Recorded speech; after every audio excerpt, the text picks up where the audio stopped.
no le alcanzaba a escuchar bien el sonido. Gabriel, habíamos dicho que le iba a hablar de tú, aunque se me dificulta un poco, pero lo voy a intentar para que también se haga la entrevista un poquito más ágil, un poquito más también más amena. El tema que hoy nos ocupa, podemos hablar de muchos temas contigo por tus estudios de sociología, ¿no? Nos da para mucho, para conocer la cultura mexicana, pero en sí vamos a hablar hoy de lo que es el juguete tradicional mexicano, que ahí detrás vemos algunos. Y a mí me gustaría comenzar, si podemos darle alguna definición al juguete popular, al juguete que nosotros conocíamos de niños, pero antes, yo ya hice una presentación oficial, pero me gustaría que te presentaras, Gabriel. ¿Cómo se presentaría Gabriel ante toda la comunidad que nos ve?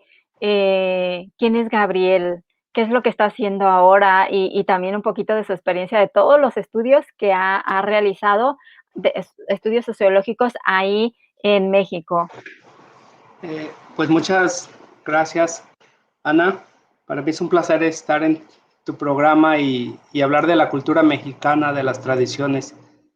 Por lo que yo estudié y hago investigación, pues es una gran oportunidad que otros lo conozcan, sobre todo allende el mar, como dicen, del otro lado del charco. En España yo he realizado diversos viajes también y he visto que cómo se valora nuestra cultura. Entonces también agradezco. ¿Y quién es Gabriel? Pues es un andariego, yo creo. Yo estudié sociología en la Universidad Autónoma de Aguascalientes.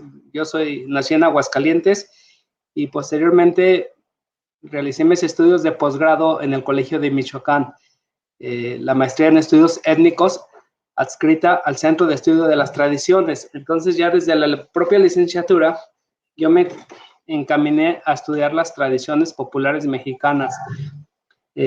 Y en el doctorado lo hice también en el Colegio de Michoacán en Ciencias Sociales y ahí realicé, cabría señalar que de la maestría hice una investigación sobre una danza tradicional, una danza de indios de Mesillas.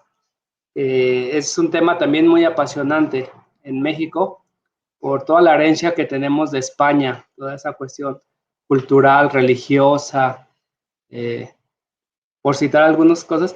Y ya en el doctorado fue el folclore literario ferrocarrilero. En Aguascalientes los ferrocarriles jugaron un papel muy importante desde finales del siglo XIX y siglo XX, principalmente la primera mitad. Y estos ferrocarrileros, muchos que no tenían ni estudios, entre comillas, o sea, formales, se podría decir, se dedicaban a escribir a la locomotora poemas, canciones, corridos. Yo compilé estos textos y los analicé, los estudié. Me encontré una parte muy interesante. Y bueno, de ahí me ofrecen trabajar en la Universidad de Guanajuato y vuelvo este camino a estudiar el arte popular, el juguete popular y las narraciones orales. Y esa es a la fecha lo que más me he dedicado a estudiar. Por ahí hay algunas publicaciones que hemos realizado y bueno, así en pocas palabras es un poco quién es este mono que les está hablando, ¿verdad? Es muy poco, porque, bueno, también podemos ver otras entrevistas en YouTube y van a conocer más de su trabajo a profundidad. Y también si vemos y buscamos por ahí alguno de sus libros, también nos vamos a dar cuenta de todos los estudios sociológicos que ha plasmado en estas hojas, ¿no? Y que nos van a permitir por generaciones conocer lo que es la cultura mexicana desde este punto de vista de la sociología, y más que está recopilando investigaciones de campo, pero también orales, ¿no? Que tiene hace conversaciones con la gente mayor y le van contando las cosas, como pasó con uno de los jugueteros más famosos y más importantes de ahí del estado de Guanajuato. Pero no me voy a adelantar para la entrevista. ¿Puede ser que el juguete tradicional mexicano tenga alguna definición sociológica para lo que es la cultura mexicana? Una definición como tal sería aventurado darla. La peculiaridad que tenemos en México es los procesos, cómo se van elaborando estos juguetes de manera artesanal, de manera única. Eh, el, el juguete popular no es privativo de un solo país. Lo interesante es esos cambios que se van teniendo de un contexto a otro, ya sea en el tiempo o geográfico, cultural. Un ejemplo es, yo tenía eh, este yoyo precisamente que se compró en España, pues vemos que aquí también hay yoyo. Es para dar tan solo, quizá el acabado, el terminado es lo que podría variar. O la peonza, ¿no? Que ya hay y que aquí es el trompo. Trompo. O las muñecas de papel que hacen en Celaya, que Virgilio Fernández ya en su momento comentaremos, él refería que allá eran las peponas. Entonces, yo donde me centraré es en esa peculiaridad que ha tenido los constructores de juguetes en México de manera única. Una pieza es muy diferente a otra, no las hacen en serie, como podría ser el juguete chino, por decir una referencia. Y también creo que un aspecto muy importante que hay que recalcar es la función lúdica del juguete, Eso. ¿verdad? Ese también es un aspecto que compartimos en diversos continentes o países, en los diversos pueblos del mundo. Yo muchas veces me preguntaba si cuando éramos niños a veces el dinero no nos alcanzaba y no podíamos comprar esos juguetes, pero no era una limitante. Teníamos esa creatividad, esa imaginación para crear esos juegos. Entonces yo también es otro aspecto que yo recalco mucho. Yo creo que de alguna manera muchos no pudimos tener esos juguetes, pero eso no era una limitante para jugar, para crear, para imaginar. Y es otro aspecto también muy interesante en nuestras culturas, ¿no? La cuestión social, económica, pero Y, siempre ideábamos algo. y precisamente también los juguetes tienen un valor, tienen valores formativos y también tienen el valor de que son durante el juego hacen que los niños pues compartan entre ellos, que tanto compartan el tiempo como el espacio, como el juguete y como bien decía, algunos niños no tenían dinero para comprarlo, pero en aquel entonces no era dificultad porque esos juguetes eran muy fácil de ser compartidos, ¿no? No es como ahora la tecnología que a los niños les cuesta soltar los juguetes, pero en aquel entonces los juguetes populares, los juguetes tradicionales, tenían ese valor de que eran, pues tenían la facilidad de que eran compartidos con otros niños, ¿no? Ese es como un valor que tienen los juguetes tradicionales y como decías bien, no solamente mexicanos, porque ahora estamos hablando de la cultura mexicana, pero existen todas las culturas juguetes tradicionales propias de cada una de ellas. Sí, ese valor que refieres es muy importante porque estos juguetes han permitido conquistar ciertos conocimientos y habilidades, tanto físicas como mentales. Y otro aspecto que yo veía también muy esencial son los valores que se transmitían a través de estos juegos, de estos juguetes, y sobre todo el que muchas veces para hacer estos juegos necesitábamos mínimo dos personas, dos niños. Entonces había una sociabilización, había un encuentro con otros niños, que eso también fomentaba mucho el vínculo y la amistad, el respeto, la justicia, y son aspectos que uno va aprendiendo. El deber ser, otro aspecto que ya iremos desarrollando. Ahorita voy a sacar de esta caja, nomás aquí por no dejar, una estufita. Eh, una estufita que, bueno, pues abre sus puertas, tiene, eh, este sí ya tiene un proceso, se puede decir, con troqueladoras, dobladoras, pero mantiene esos procesos artesanales, pero eso era algo importante, que a los niños se nos enseñaba ciertas funciones. Por ejemplo, a las niñas se aprendían cómo criar al niño, cómo cambiarlo, cómo en los espacios de la cocina. Los niños jugábamos con trenecitos, con esos juguetes, se puede decir, masculinos. Y así vamos aprendiendo ciertas destrezas o ciertos oficios, ¿no? Desde temprana edad. Hoy eso es muy criticado, porque dicen que no hay que enseñar a las niñas esas labores femeninas. Y es algo esencial. Pero yo en mi infancia me tocó todo esto y recordaba que así las niñas aprendían las labores domésticas, por decir. Y los niños, pues, esa parte masculina, ¿no? Algunos con un esfuerzo físico quizá, o los trenes, los aviones, cuestiones que tenían que ver más con los rudos, se podría decir. Y también son aspectos muy interesantes. O los colectivos, ¿verdad? Muchos juegos, como las rondas infantiles, los encantados, las chollas, saltar la cuerda, también había esa parte en que niños y niñas compartíamos un mismo juego y fomentábamos la colectividad, la no violencia. Así es. Y por eso es con todas estas características que nos estás contando de la interacción con los juegos y lo que significaba, ¿no? Cada juguete para cada niño, a lo mejor para las niñas nos enseñaban pues todo lo que tenía que ver con el hogar, con la casa, con el cuidado, con las emociones propias de las niñas y también es la, a través de estos juegos se representaba la vida cotidiana, las tradiciones y las costumbres, pero no solamente a través de los juegos, sino también los materiales que se usaban para construir estos juguetes, ¿no? Era porque los juguetes se construían pues con lo que tenía, con lo que el lugar de origen les aportaba a los artesanos, por así decirlo, ¿no? También eso es un factor importante para tomar en cuenta en el juguete tradicional mexicano. Sí, nosotros en la infancia de una caja hacíamos un carrito. Era cosas muy chuscas, ¿no? O una piedra la podíamos hacer volar con esa imaginación. Y eso que refieres también es muy importante. Eh, Aquí la maestra Tere Pomar, yo siempre la refiero porque tuve cercanía con ella al final, sus últimos años de vida. Y me decía que Guanajuato era un productor de juguetes por excelencia. Hoy se le reconoce mucho a Michoacán.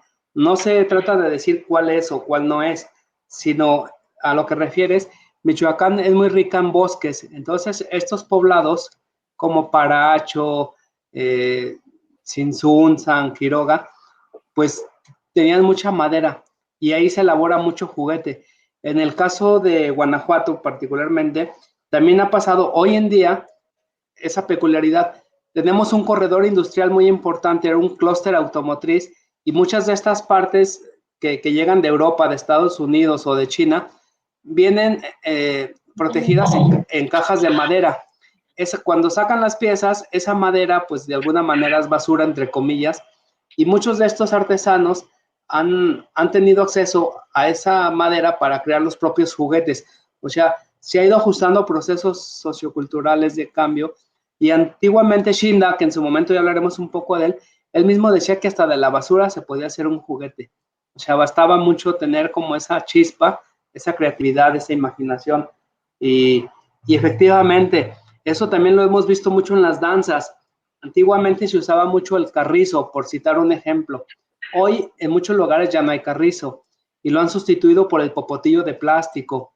Y esa es la pregunta, o sea, pues son necesidades, ¿verdad? Que vamos haciendo, que vamos teniendo y que efectivamente pues tenemos que ir adaptándonos a los nuevos tiempos, ¿no?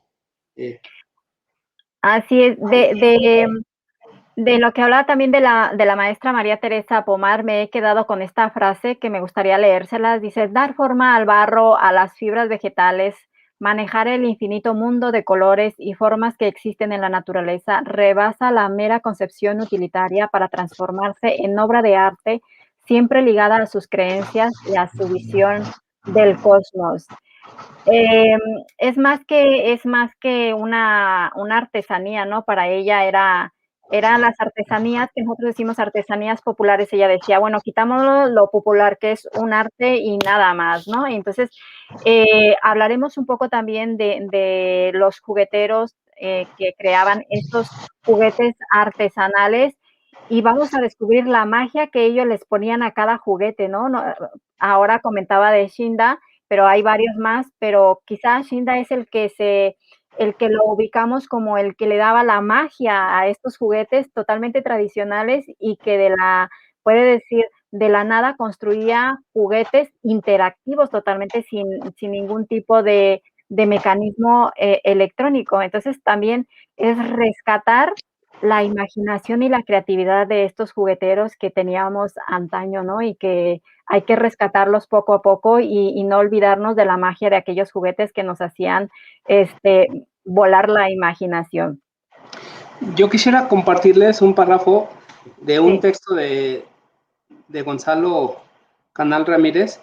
Es así muy sencillo, es el fabricante de juguetes, nomás para dar cuenta, y si quieres con esto podemos adentrarnos también a esta otra parte de Shinda, que decía, jugar nos compensaba de las privaciones impuestas a nosotros niños campesinos por la pobreza. El tiempo libre dejado por la escuelita y el trabajo de colaboración con nuestros padres era para el juego. Ante todo, el juego con la naturaleza. Teníamos muchas horas para verla, contemplarla y amarla. La naturaleza era nuestro mejor espectáculo y a veces nuestro único espectáculo. El agua. Jugábamos con el agua, haciendo canales, pozos, represas y con ingeniería hidráulica de nuestras propias manos. Hacíamos, deshacíamos y volvíamos a hacer, pero sobre todo retozábamos en las aguas de la quebrada como peces o nos aventurábamos en medio de la lluvia como árboles ambulantes. Es tan solo un párrafo, pero nos da cuenta de ese vínculo entre nosotros niños y nuestro entorno, ¿no? Y la naturaleza. Cómo a veces no se requería de esos juguetes que muchos niños los tenían, económicamente estaban muy bien, traídos de Europa, pero, pero este texto del fabricante de juguetes es muy bonito porque pues, refiere eso que es muy valioso. Jugábamos a jugar, ¿no? Y creo que nosotros adultos pues todavía debemos seguir manteniendo esa parte. Dicen que todos tenemos un niño que llevamos dentro. Ayer fue día del Niño. Por Felicidades cierto, a todos. felicidades. Y yo soy de los que creen que el día que dejemos morir ese niño, pues se nos va una parte importante, ¿no? Porque esa chispa, esa alegría, esa sonrisa, no la debemos de perder. De niños no nos complicábamos tanto las cosas y de adulto cualquier situación nos estresa y eso causa enfermedad. Entonces, yo creo que estos juegos debemos seguirlos valorando, seguirlos fomentando y, ¿por qué no? Pues hasta seguirlos eh, jugando, aunque fuéramos muy adultos. Bueno, yo tengo aquí, esto ya es más nuevo, esta muñeca tradicional ya es más nueva. Nos estábamos refiriendo a lo que son los juguetes tradicionales, pues que se hacían de madera, de barro, de lata. Ahora vamos a ver un poquito los materiales, pero es verdad que siempre hay que tener nuestro niño ahí contento para también nosotros como adultos, pues no agobiarnos por la mínima cosa que nos pase delante de los ojos. Si me permite, voy a leer algunos comentarios que nos están llegando y también gracias por sus corazones y por sus likes, porque nos permite llegar a más gente y compartir pues nuestra cultura mexicana y sobre todo este conocimiento que nos está compartiendo Gabriel acerca de lo que es el mundo del juguete. José Guadalupe Urbán nos dice saludos de arte y artesanías Urbán desde Capital de la Pirotecnia, Tultepec, Estado de México. Muchos saludos hasta ahí y ya estaremos en contacto para conocer su trabajo. Ariana Villanueva, amiga de ahí de Guanajuato también, dice, fue mi maestro en la licenciatura. Gabriel. José Guadalupe nos vuelve a contar, nosotros realizamos artesanías pirotécnicos en técnica de cartonería. Interesante. Mariana nos cuenta también, los juguetes tradicionales permiten la interacción que ahora se ha perdido. Las canicas que también ayudaban a calcular distancias y si apostaban, práctica también nos permitían practicar las matemáticas, por supuesto, también todos estos juegos nos hacían pensar más, razonar más, ¿no? No tenían esta posibilidad de que todo fuera mecánico. Dulce Romo, también una mexicana lindísima que está por aquí por Europa, qué hermosa, a mi hija le encantaría. Sí, ojalá que todos los que tenemos nuestros hijos fuera de México los acerquemos a todos estos juguetes tradicionales, ¿no? De nuestra infancia que tanto bien nos hacían. Ana Budi, un saludo cordial de Jalapa, Veracruz. Saludos hasta Jalapa, Veracruz. Maestro Medrano, gracias por sus excelentes libros y escritos que tuve la suerte de leer. El libro El juguete popular guanajuatense es una obra básica para los investigadores. Así es, mirarlo ahora, ahí lo tenemos. Me da alegría verte aquí en este medio de México en la piel. Muchas gracias por escribirnos, Ana. Ariana, Gabriel Medrano de Luna, qué gusto ver a dos grandes en esta charla. Gracias a ustedes por su enseñanza. Analiza, un abrazo guapa, que te extraño, amiga. Un besote hasta Guanajuato. Saludos de Dana Bay, diseño de objetos lúdicos, juguetes y otros objetos artísticos. Es verdad, también me gustaría contar que, por ejemplo, en estos países que están ya más desarrollados, pues hay series de juguetes que también llegan a la línea que nosotros teníamos antes, el juguete popular, y que ahora se hace el juguete tradicional, pues para que el niño siga con la interacción y siga activando su cerebro, ¿no? Su pensamiento, tenga más tiempo de estar pensando y no más tiempo de solo ver el juguete andar, ¿no? Juguetes educativos. Aquí también se apuesta por los juguetes educativos, que en aquel entonces eran juguetes educativos, ¿no? Para nosotros, Gabriel. Sí, fíjate, yo sé que en muchos países es muy rico este tema y todo, pero bueno, llevando agua a nuestro molino y difundiendo la cultura en México, sí quisiera referir así la diversidad de juguetes hoy en día que se siguen elaborando de manera tradicional y que últimamente muchos de estos se han vuelto piezas de museo para colecciones particulares. Eh, los niños siguen jugando, pero cada vez son menos. Pero efectivamente, a lo largo y ancho, yo agradezco los comentarios y me vino a la mente todo el tema de la cartonería, de la pirotecnia, que es todo un arte, y en el Estado de México son grandes artesanos. Se ha hablado mucho de la familia en Linares, mando un gran saludo, tengo buena amistad con Leonardo, le aprecio mucho, pero además de esta familia hay excelentes cartoneros, ¿no? Y en Guanajuato, en Celaya, también han sobresalido. Ahorita escuché de estudiantes y también es algo que yo valoro mucho. A mis estudiantes siempre les fomento eso, les invito a que le pregunten a sus abuelitos a qué jugaban de niño, a cómo eran los juguetes, los juegos, y que ellos mismos aprendan cómo ha ido cambiando la historia de familia, ¿no? Ahorita alguien comentaba de las canicas.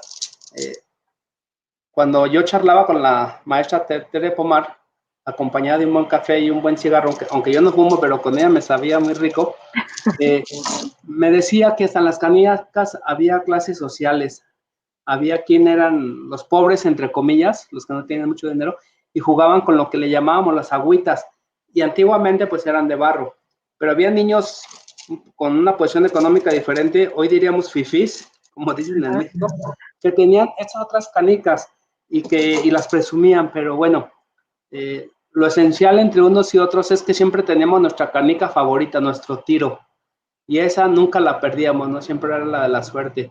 Y bueno, hablabas de materiales, por ejemplo, el juguete de hoja de lata, trenecitos. El tren llega a finales del siglo XIX en México y el tren se vuelve un juguete innovador, bonito. Como en el siglo XX, pues la Primera y Segunda Guerra Mundial, pues también da pie a la elaboración de los aviones, ¿no? De los avioncitos. Esta colección que estamos viendo es muy importante. Es de Estelita, esos los mandó a hacer Virgilio Fernández de Real. Yo creo que Virgilio es otro tema para hablar. Él fue exiliado español en México, estuvo en la Guerra Civil Española. Hace un año murió, iba a cumplir 101 años. Y, y Virgilio montó un negocio donde reunió varios artesanos y su primera esposa, Jane Byron, diseñaba los objetos artesanos para que los artesanos se los construyeran, candiles, lámparas. Y él con don Alfonso Suárez mandó a hacer esta colección. Mandó a hacer tres, una la dejó en el Museo Alhóndiga de Granaditas, otra la donó a Estados Unidos y esta. Y aquí damos cuenta de esa riqueza. Él enseñó a don Ramón Suárez, lamentablemente ya falleció, y hoy en día vive su hijo, Juan Carlos, que es un gran artesano y él sigue aprendiendo a hacer todo este tipo de juguetes, además de muchos objetos. Entonces, actualmente se siguen elaborando, ¿no? Ya, como dijimos, esta colección ya es cosa del pasado, ahora está en manos de Estelita, y bueno, también refiriendo de Virgilio, aquí ya cuando estaba grande, en este libro que son Recuerdos de un brigadista, tiene poco que salió, además de toda la memoria histórica de la Guerra Civil Española, de estas fotos inéditas que tiene también de la Guerra Civil, él también me contaba mucho de su infancia, a lo que se jugaba en España. Entonces encontramos muchas cosas similares con México. Es esa parte muy interesante y muy valiosa de cómo cambian los contextos, pero lo que referías, pues muchos juegos eran los mismos, ¿no? Y han cambiado. Aquí tenemos a Chinda, no sé si sea el Así momento es. de Eh, referirlo.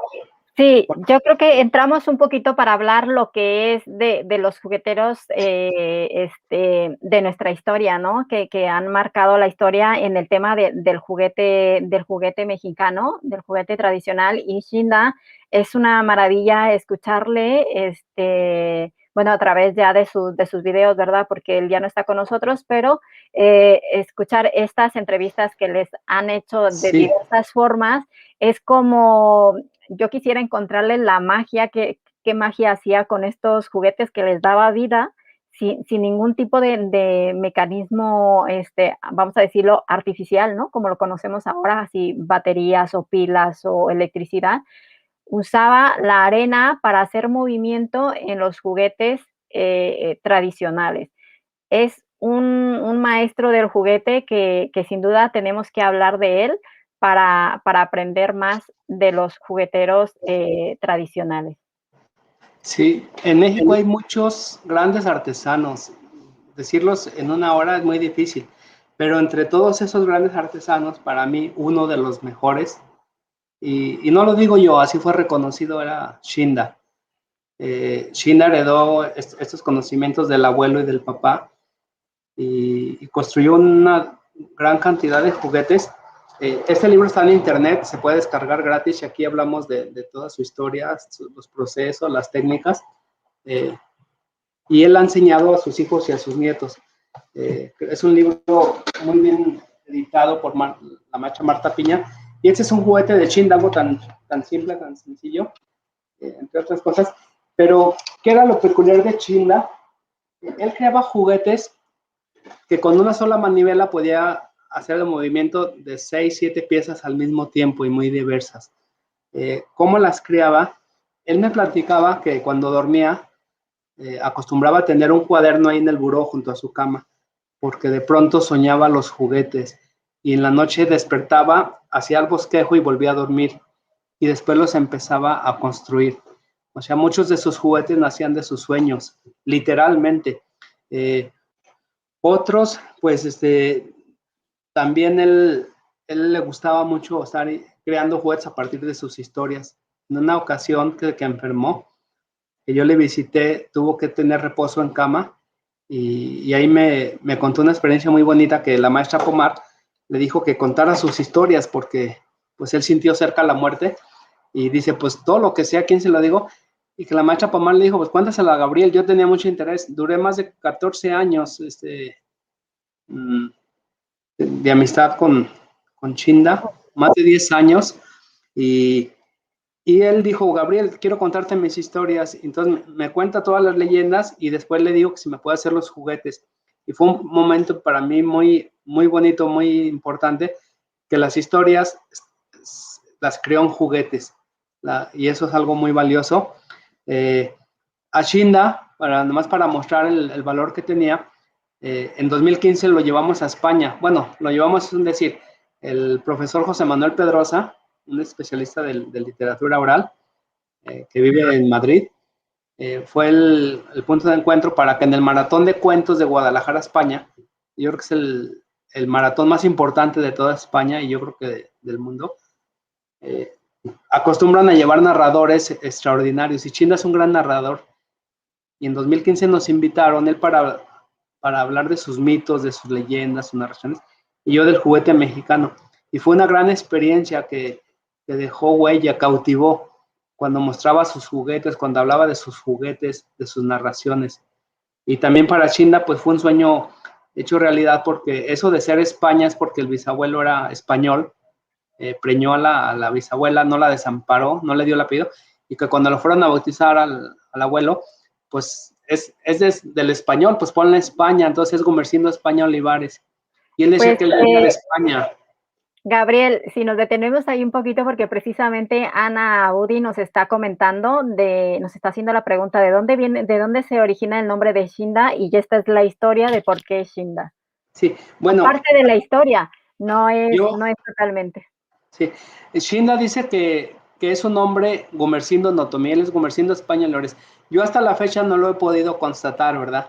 Pero dije, bueno, Gumersindo Pero, Notomí Shinda, pero pero él es Shinda.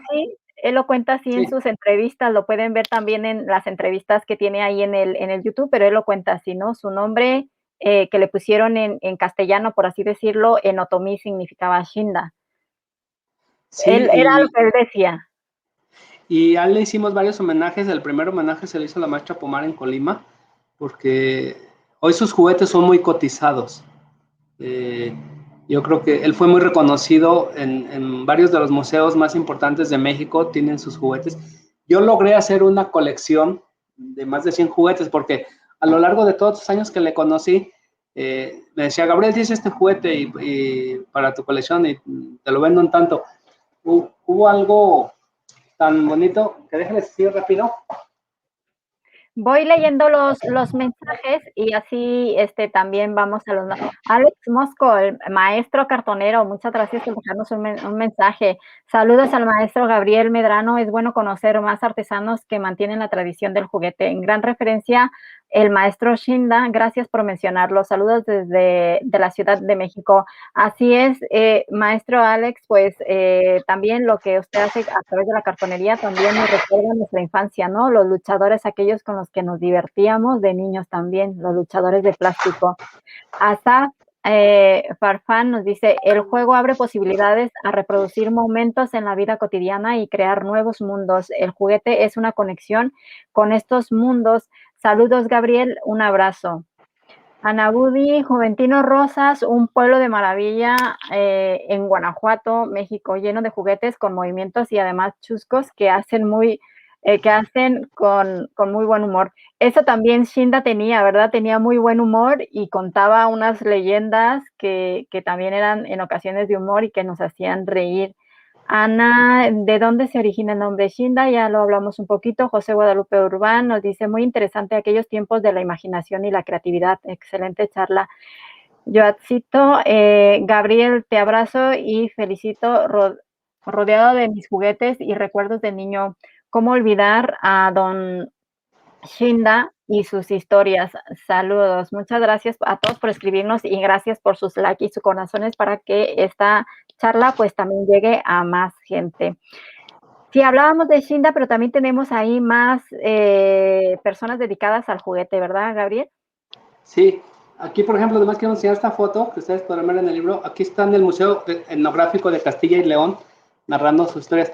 Shinda tenía unas frases que a mí me quedaron muy grabadas y que seguro muchos las escucharon. Decía que para hacer juguetes hay que estar contentos. Él refería que cuando tenía un problema o andaba enojado, no le salían sus juguetes, que había algo como mágico. Y también tenía otra frase muy importante que decía que el juguete no te hace rico, pero no te deja morir de hambre. Shinda quizá económicamente no tenía mucha riqueza, materialmente hablando, pero espiritualmente, como persona, como ser humano, poseía una riqueza muy grande y se la brindaba a todos. El que llegara a su taller siempre le abría las puertas, le explicaba de los procesos. Yo guardé varias anécdotas, incluso cuando falleció, que fue una parte triste, pero que yo también agradezco mucho a la familia, tuve una cercanía, porque pues pude acceder al interior, me invitaron al interior de la casa en la etapa de duelo, y una hija me dijo que quería que me trajera su primera máquina que él mismo elaboró de, para hacer los juguetes. Yo nunca la había visto en todos estos años, estaba en un cuarto arrumbada y le dije, pues si la sacas, y ahora esa máquina para mí es pieza de museo. En un segundo momento, cuando regresé, me dice la hija, Gabriel, te quiero algo que lo tengas tú. Es de mi pachina, le decían pachina. Dije, pues sí, o sea, yo encantado, ¿verdad? Dice, mira, quiero que te quedes con esto. Y vean, son sus lentes. Dice, y todavía tienen la pintura, mira, con la que pintaba. Entonces, son cosas que para mí pues son parte como de esa colección, por el cariño que uno le tiene, y que a lo largo de todos estos años, pues hoy le doy un valor plus. Otra anécdota muy bonita que yo cuento es que le íbamos a hacer un homenaje en el Museo de Historia, de Arte e Historia, en León. Es un museo muy importante, muy bonito, y fuimos a decirle a Chinda, le dio mucha alegría, mucha emoción, pero en ese momento falleció. Entonces, la exposición fue, ahora sí que el primer homenaje póstumo que le pudimos hacer, pero acudió mucha familia. Eh, el, las autoridades enviaron un camión, que fue un gesto muy bonito también, para que pudieran venir al homenaje. Y ahí pues fueron cosas así, donde yo valoré eh, de cómo la familia veía la obra de su papá ya en un museo. Dice, incluso decían, es que sí era muy importante. Le digo, claro que era muy importante los juguetes que tu papá tenía. Estamos Otro aspecto viendo ahí maravilloso. una fotografía de él con sus juguetes y ahí era su taller donde él trabajaba, ¿no? Hay un aspecto maravilloso. Él aprendió del abuelo a hacer los tintes naturales de las tierras de aquí de Guanajuato. Guanajuato es un estado muy rico en minerales y una vez me llevó al cerro y había tierras rojas, azules, y era a través de un proceso de cocción, de podredumbre, así, él sacaba los tintes naturales.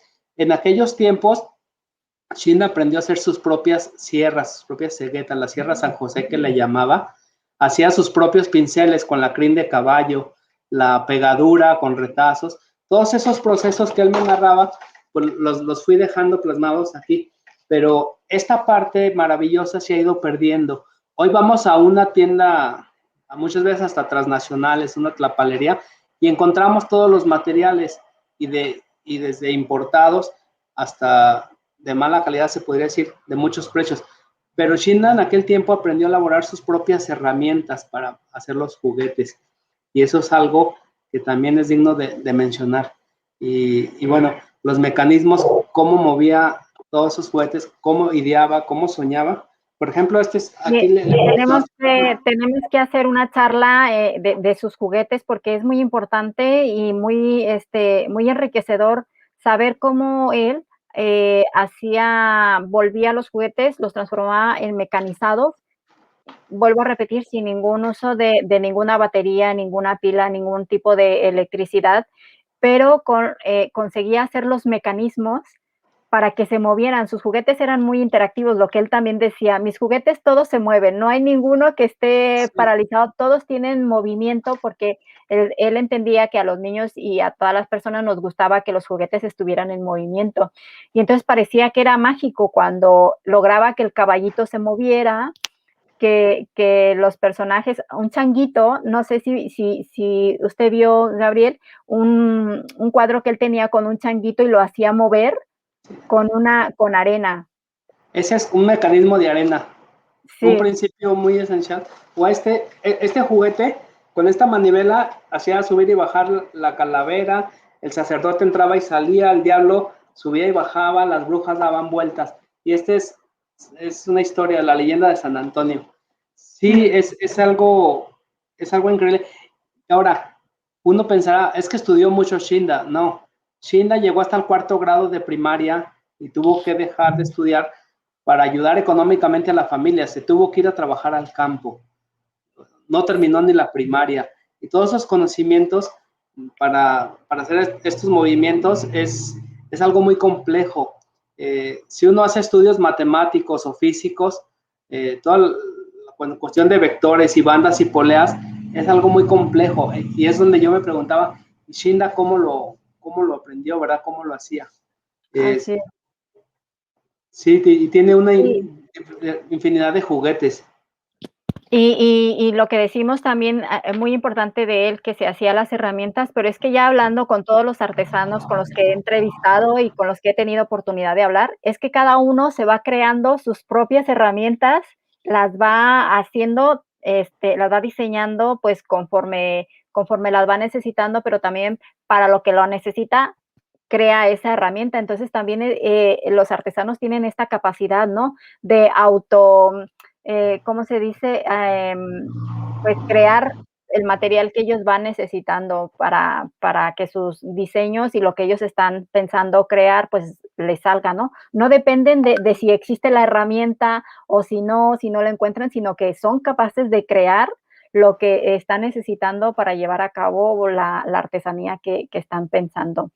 Pasamos a Shinda es un tema enriquecedor por tanto de persona como su técnica del juguete, como sus propios juguetes, los mecanismos. Yo creo que es un tema muy, muy interesante para hablar porque le podemos aprender mucho para la vida diaria, para nuestra persona que en ocasiones, pues como profesionales, en ocasiones nos paraliza a hacer algo porque no encontramos la forma de hacerlo, porque no tenemos las herramientas, porque no nos ayudan, pero Shinda es un ejemplo a seguir de que él, juguete que él se imaginaba y juguete que él quería crear, lo creaba, no había límites para él y eso es de aprender, ¿no? Eso es de aprender de él y es muy bonito que la gente lo conozca y Y darle el tuvo, valor también a los juguetes, ¿no? y tuvo muchos oficios. Otro aspecto maravilloso de Shinda es el conocimiento que transmitió a sus hijos, que son grandes artesanos, y sus nietos. Eso que se ve en el fondo de la Catrina y Guadalupe Posada lo hizo el hijo de Shinda, Orlando España. Ese alebrije que está también a su izquierda también lo hizo Orlando, o sea, también heredaron pues ese conocimiento. Y muchos de los nietos también, o sea, Shinda se arrimaban los nietos y los ponía a pintar, a lijar ahí, que se entretengan, pero era como iba ya enseñando esta tradición y al mismo tiempo contándole las historias.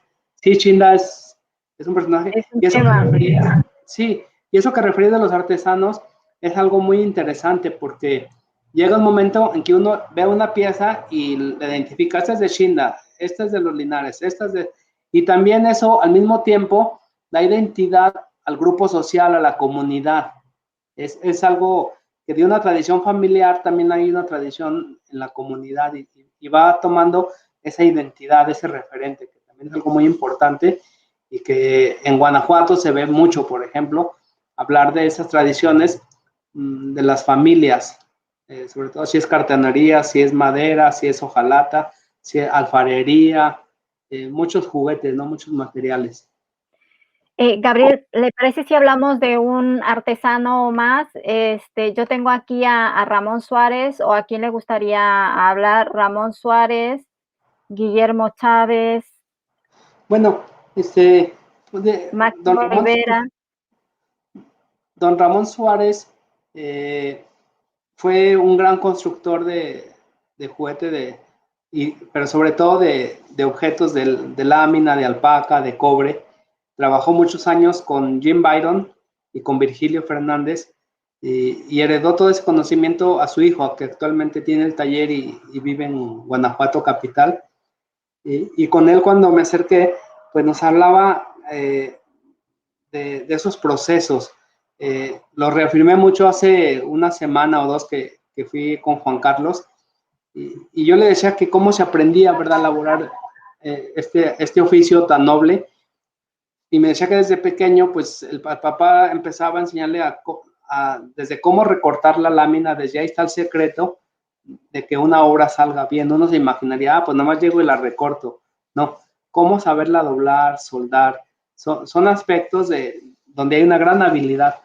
Es muy interesante. Él sigue haciendo muchos candiles, candelabros, una infinidad de objetos que son muy valiosos.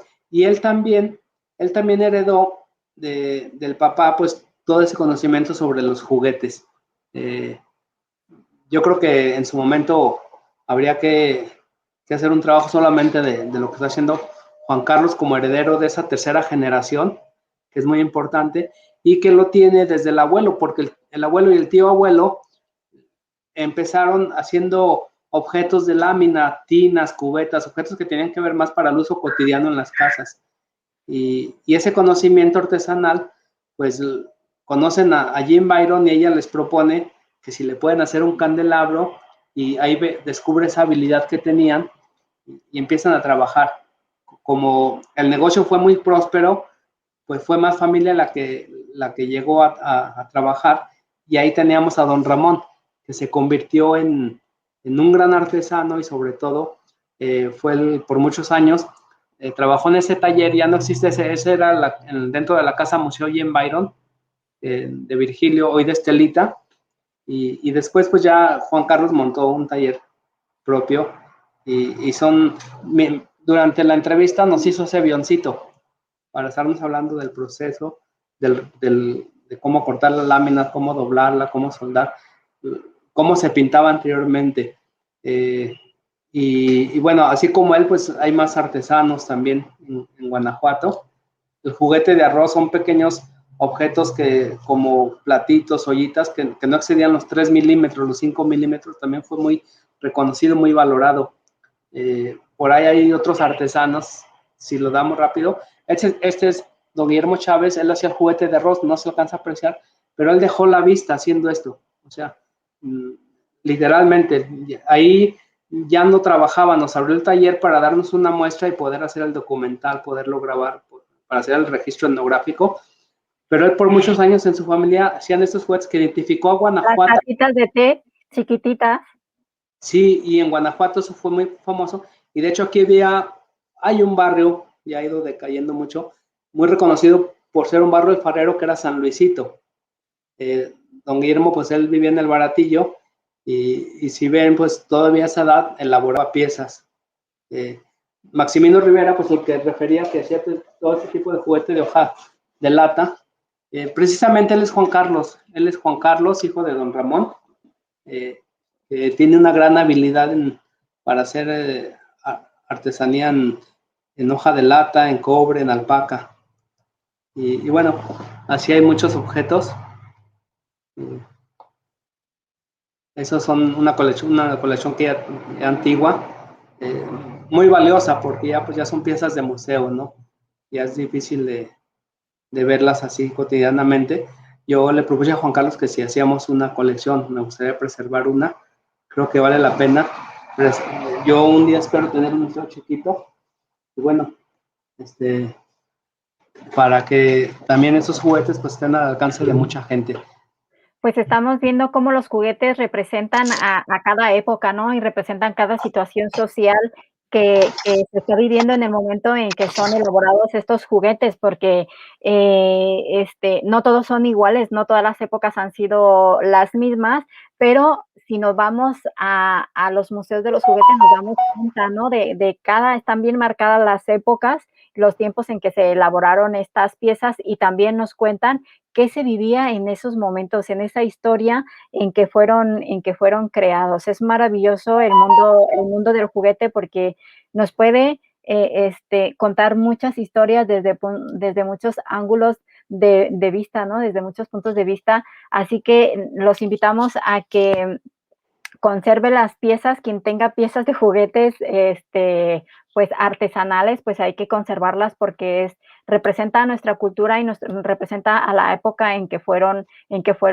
hechas. Como bien nos comentaba Gabriel, Shinda hacía sus colores a partir de las tierras, ¿no? Era su materia prima, las tierras que había ahí. Yo vi su documental y había rojas, amarillas, azules, verdes, y a través de un proceso que él les daba, pues conseguía los colores. Así que eso también nos habla en esa época, pues que la gente pues se trabajaba con lo que la propia tierra y la propia ciudad les brindaba, ¿no? Que ahora necesitamos algo y corremos al centro comercial. Nos hemos perdido, yo creo, la capacidad de estar pensando y buscar la forma de solucionarnos la vida, sin tener que acudir al consumo, ¿verdad? Entonces también es bien importante recordar todas estas historias, todos estos personajes que nos ayudan pues a valorar los juguetes, nuestra infancia, nuestra vida entera, nuestra sociedad y nuestra cultura mexicana. Maestro, qué importante es la sociología para hacer todo este análisis y para entender cómo ha evolucionado nuestra sociedad y nuestra cultura y nuestro país. Sí, aquí hablando de esos tintes, pues también hay muchos materiales, hay muchas comunidades que hacen textiles y efectivamente en México siguen haciendo esos tintes naturales a partir de las flores, la grana cochinilla, incluso el petróleo, como decíamos, las tierras. Y yo creo que eso es algo muy valioso para los nuevos artistas, ¿no? Los jóvenes que aprendan esas técnicas y que conozcan sus raíces. Yo creo que a partir de ahí pueden hacer diseños propios o crear objetos propios muy valiosos. Y sí, hablando del juguete, también aquí yo no he referido a uno que es Raimundo González, porque estoy viendo aquí que en el fondo se ve. Él precisamente fue un estudiante de diseño gráfico, pero con un interés muy grande en el conocimiento de la cartonería, y se acercó a Shinda. Y eh, yo refería que Shinda no era nada egoísta, no era envidioso y sus conocimientos los compartía. Pues él a partir de sus conocimientos crea sus propios objetos y yo tengo varias piezas. También es un gran artesano. Hoy ya hace escultura, pintura, grabado, o sea, pero su base está en el arte popular. También así hablaríamos de muchos artesanos, pero lo cierto es que en México hay varios museos.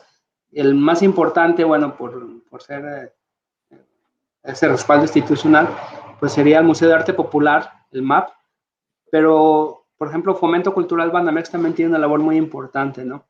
Y, y ahí encontramos precisamente todos estos juguetes. No hemos referido, hablando de esas épocas, los juegos de mesa, por ejemplo. Los juegos de mesa que son muy importantes. Los juegos al aire libre, el brinquete burro, chinche al agua, o estas cosas. Sí, o sabía, por ejemplo, había niñas que de Europa traían sus muñecas de porcelana, de Francia, de Holanda, de Alemania, Francia, le traían muñecas preciosas, pero aquí hacían las de cartón. La maestra Pomar decía que su encanto terminaba cuando las bañaba. Pues sí, como eran de cartón, era algo muy... Me daba mucha risa cuando me lo platicaba. Pero ¿qué es lo maravilloso? Que seguimos jugando, que permitía al niño seguir jugando, ¿no? Las máscaras de cartón y las épocas. Había juguetes para el Día de Reyes, era una época importante para la venta de juguetes, ¿no? Era cuando llegaban los Reyes Magos el 6 de enero, del 5 al 6. Semana Santa también, todos los juguetes de las espadas, los chacos, los cascos.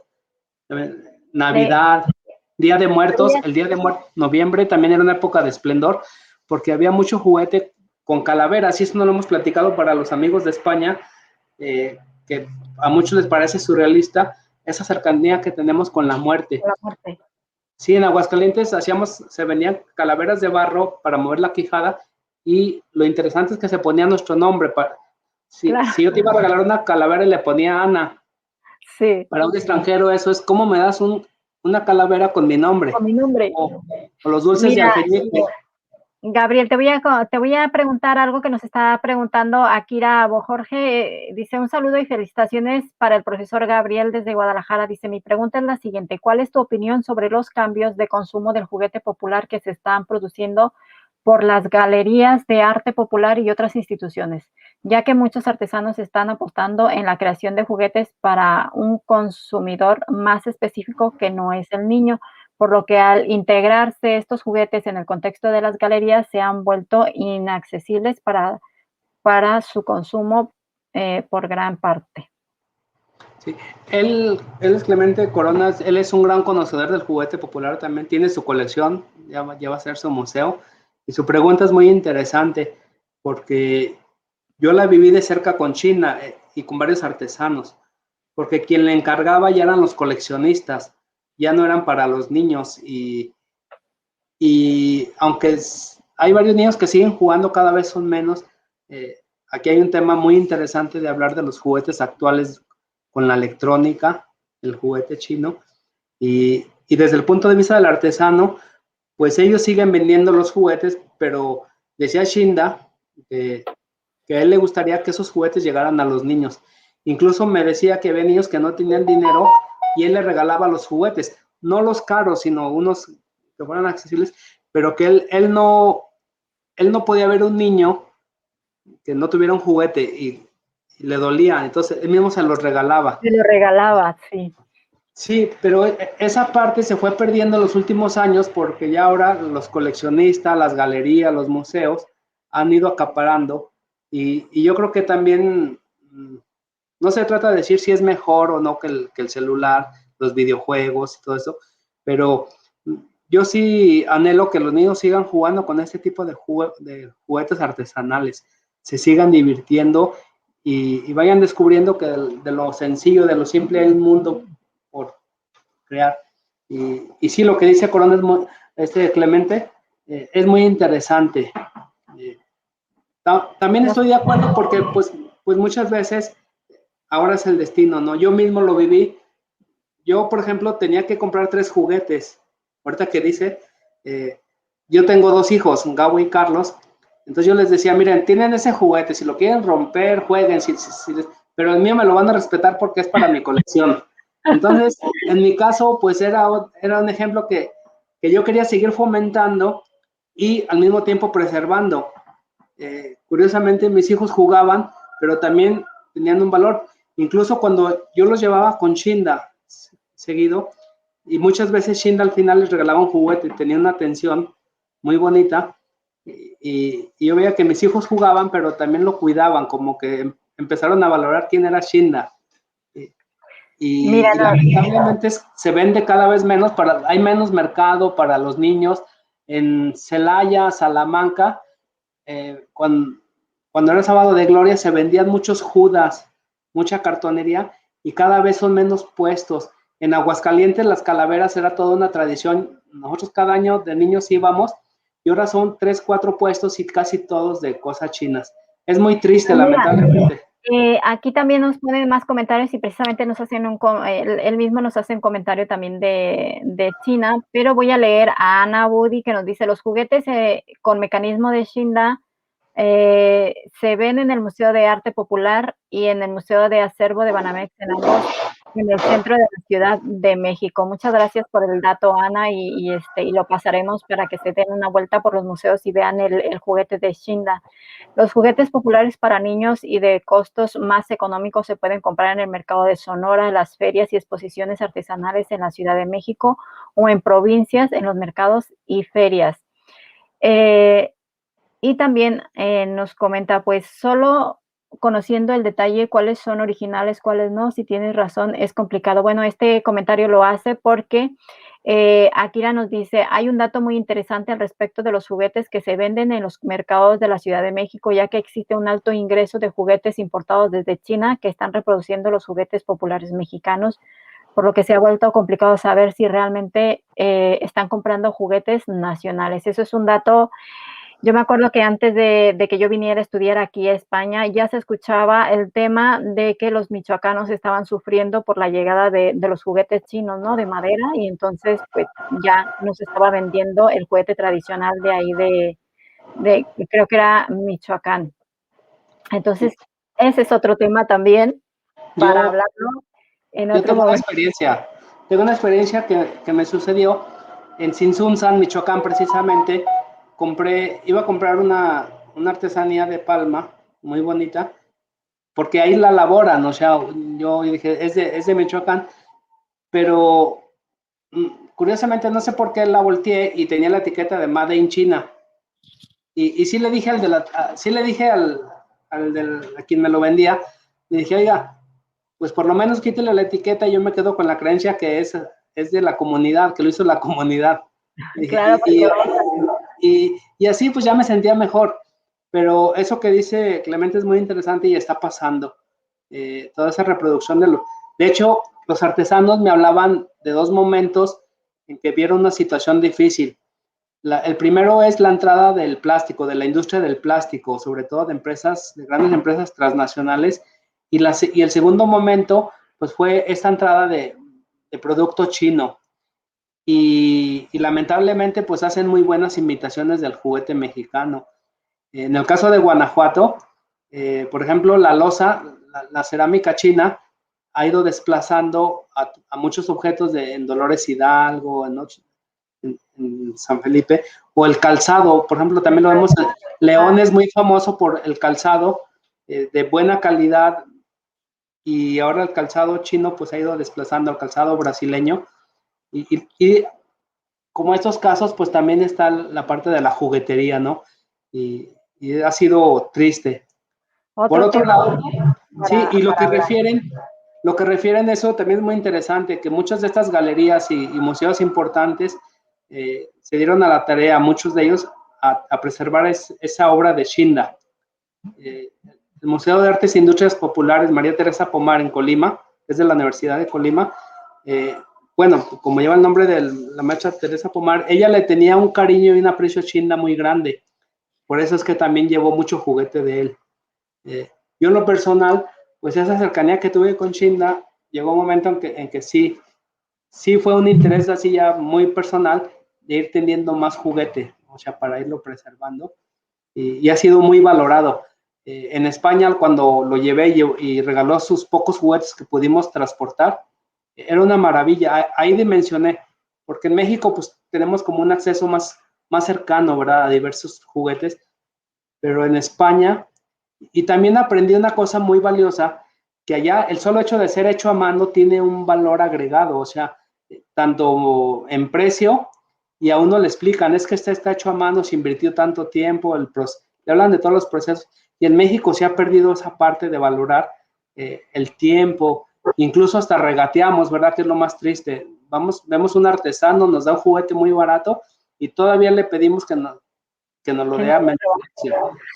Y en Europa es muy valorado todo lo hecho a mano. Es muy... Yo tuve esa experiencia en Florencia con el Pinocchio, con el Pinocho, que estaba invadido de pinochos chinos, pero cuando uno veía uno más caro, veía la diferencia. Yo compré uno y precisamente la de la tienda me explicó eso. Dice, este es un Pinocho hecho a mano, por eso vale más. Y me dio toda una explicación. Y qué bonito sería que en México mucha gente tuviéramos esa sensibilidad y, y sobre todo esa conciencia, ¿no? Del valor que tiene cada juguete. Otros artesanos, lo que no he referido, que me han dicho que en cada pieza depositan parte de su espíritu. Me lo dijo, por ejemplo, Raimundo, y me lo decía Shinda, que cada pieza es única y lleva una parte de su ser, de su espíritu, de su sueño, de su momento, de su tiempo. Y eso es algo también muy bonito porque no es el objeto en sí, sino lo que hay detrás del objeto. De esa creatividad. Sí, de ese contexto. Gabriel, pues es un tema, la verdad, muy enriquecedor, tanto hablar solamente por los maestros jugueteros, como hablar el contexto de toda la creatividad, ¿no? Todo lo que nos hace sentir un juguete. Vamos a tener que organizarnos para más entrevistas, para más temas, tratarlos y sobre todo también hablar de los libros que has publicado. En otro momento organizamos también otra charla para que la gente conozca y podamos también documentarnos un poco con tus libros que has creado a base de las investigaciones y también de recopilación de historias orales.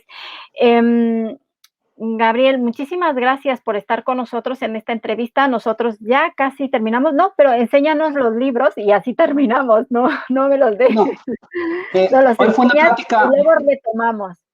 hoy fue una plática muy general, pero ya podemos ir puntualizando. Este es un libro que hicimos con varios compañeros, lo coordinamos Pedro del Villar, un buen amigo y yo, sobre juegos y juguetes, y lleva el título de uno de los poemas de Pablo Neruda, Niño que no juega no es niño, que es un texto muy bonito. El niño que no juega no es niño, pero el hombre que no juega perdió para siempre al niño que vivía en él y que le hará mucha falta. Pablo Neruda.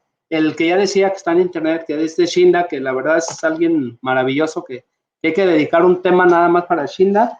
Y este, como ya alguien, agradezco quien lo refirió, porque se agotó muy pronto, ya tiene muchos años, pero fue la primera investigación que hice en Guanajuato sobre el juguete popular para dar cuenta de estos artesanos, los procesos.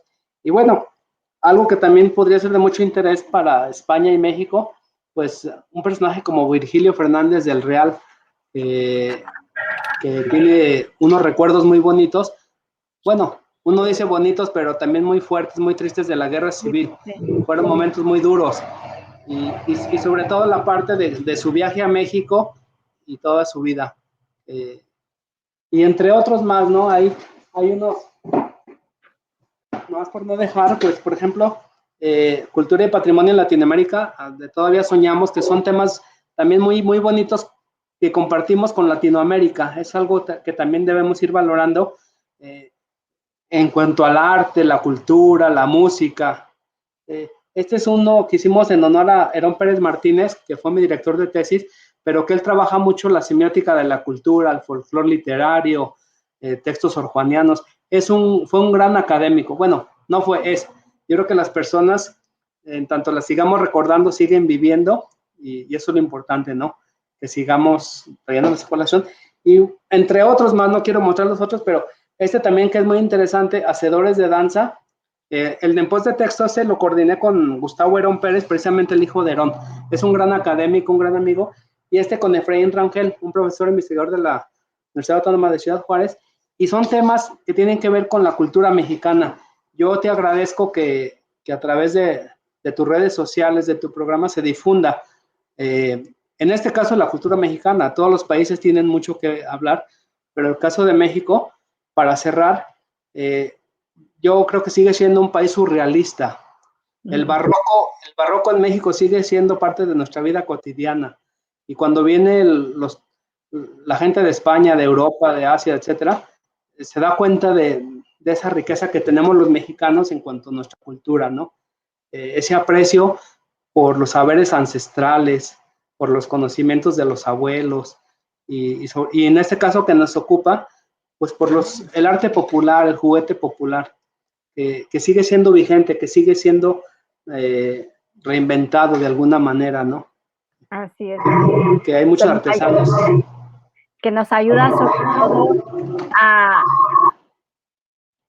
a ver si que nos ayuda sobre todo a mantener, nuestras tradiciones vivas y bueno, los que hemos vivido con, los juguetes tradicionales, pues también nos hace recordar, ¿no?, aquella infancia con mucha actividad, con mucha creatividad, y yo creo que en aquel entonces, pues, era a bajo coste y aún así, pues, la vivíamos a tope, como decimos aquí en España, a través de estos juegos que eran más interactivos, que nos permitían pensar, razonar más e interactuar más con nuestro entorno. Así que muy interesante, no perdamos de vista el juego y los juguetes y como bien decimos, ¿no?, aunque ya seamos mayores, hay que seguir jugando como niños para no perdernos en la vida diaria.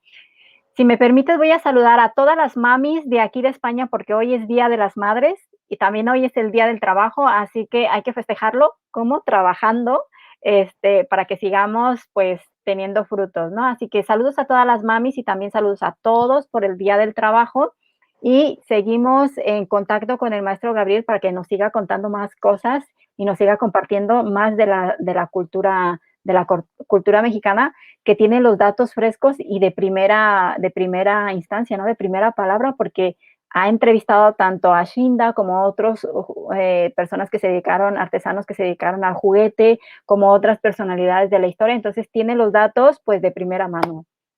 Muchas gracias, Ana. Y bueno, también quiero enfatizar que en España hay mucha gente interesada por nuestra cultura, nuestra historia.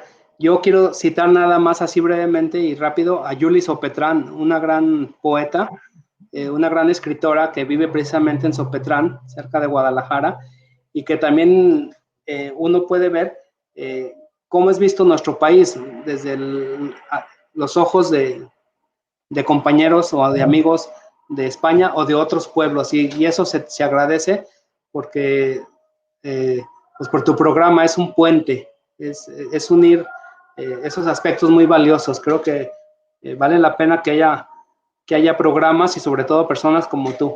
Y yo te agradezco el espacio brindado, el tiempo, y estoy a tus órdenes, lo que se ofrezca.